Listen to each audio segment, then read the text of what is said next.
जमात इस्लामी क्या करना चाहती है और क्या कर रही है।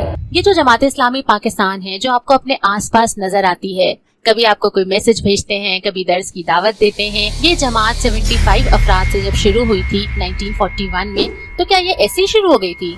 ये अफराद दूर दराज से सफर करके इकट्ठे हुए थे। इन सारे अफराद ने जिंदगी का एक फैसला किया था कि अपनी जिंदगी को रज़ाए इलाही के लिए गुजारना है और इसके लिए जो दुनिया में हम कर सकेंगे वो हम करेंगे। ये फैसला करके घरों से निकले, एक जगह जमा हुए, खूब गौर खौस किया कि क्या करना चाहिए और फिर एक जमात इस्लामी पाकिस्तान की बुनियाद डाली।